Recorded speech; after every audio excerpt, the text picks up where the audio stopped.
This right here is the MasterBox TD500 Mesh V2, and it is a very nice mid-range case from Cooler Master that is supposed to combine a good amount of features with a pretty reasonable price. It has a very eye-catching polygonal design with 3 addressable RGB fans, and it should cost you about $100 without taxes in the US, or about 100 euros with taxes here in the Netherlands, which is a completely reasonable price, assuming it performs well. So in this video, we're going to check exactly that and see if this case is worth considering at all. So let's begin.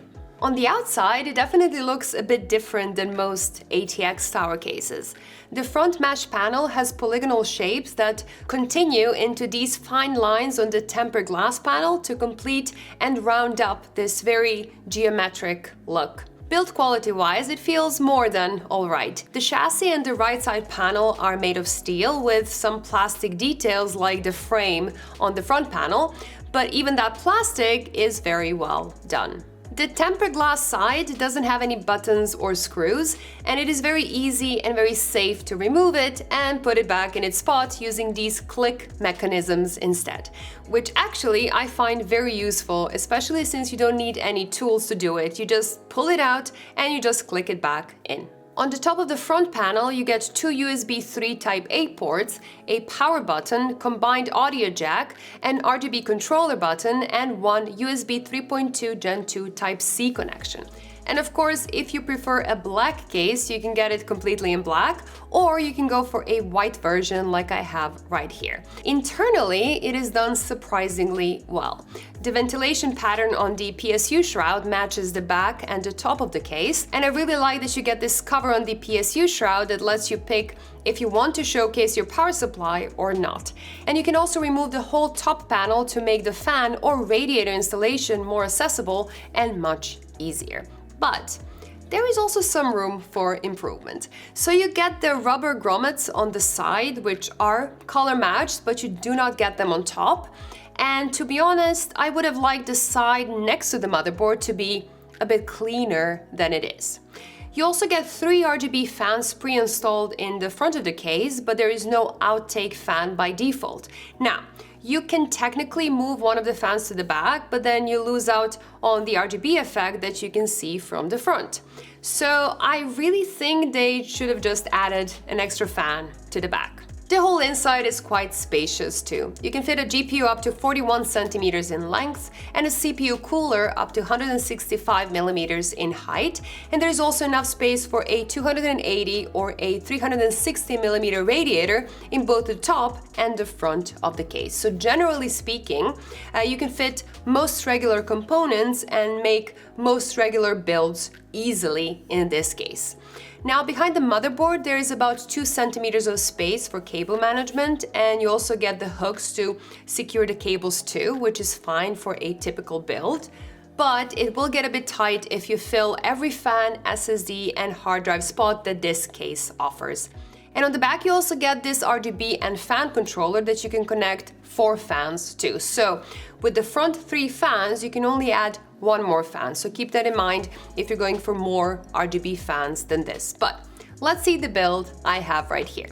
So I really wanted to go for something that matches both the white aesthetic of the case and also the mid-range-ish price point of the case. So I went with the RTX 4070 Ti Gaming X Trio graphics card, which you can actually get in this nice white silver color. And to match the GPU, I went with the Z790 Edge Wi-Fi motherboard, also from MSI, with an Intel Core i5 13600K processor in there. To cool it down, I used the new Cooler Master Hyper 212 Halo CPU cooler that costs about 45-ish euros, and it should be more than enough for this i5.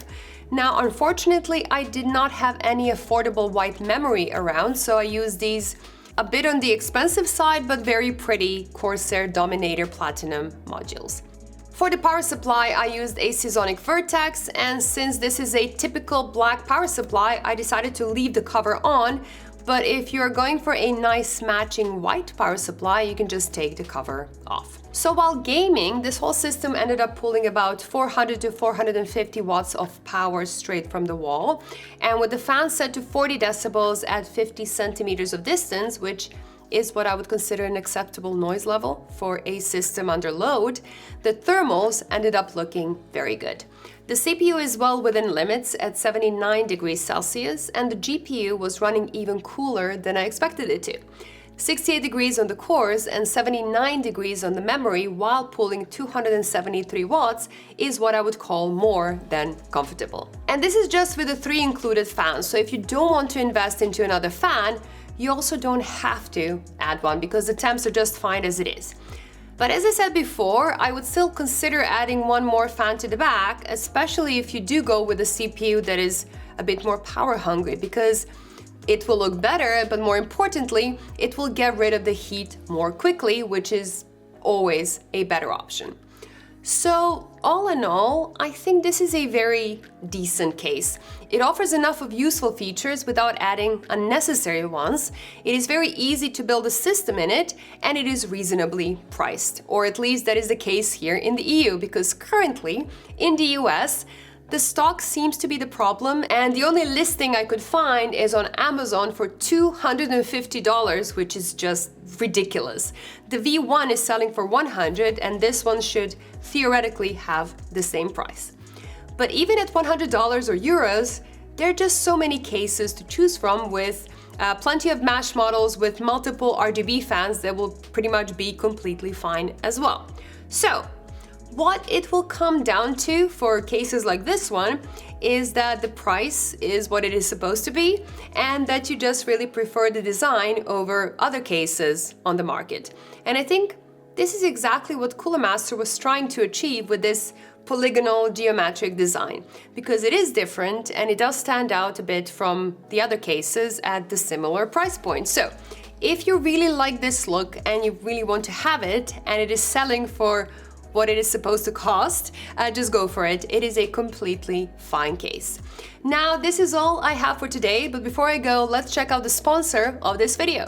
This video is brought to you by Seasonic and their brand new Vertex power supplies. These fully modular power supplies are extremely efficient and very quiet due to their fan design and their hybrid fan mode that stops the fans completely under 40% load. They come with a variety of connections for any kind of systems you have in mind, including the new 12-volt high-power cable for the latest RTX graphics cards, and as a little bonus, you get a cozy 10-year-long warranty. Check them out using the links in the description below. Thank you all for watching and sticking to the end. If you like this case review and you want to be up to date with all my future videos, do consider clicking that subscribe button. Bye guys, and see you in the next one!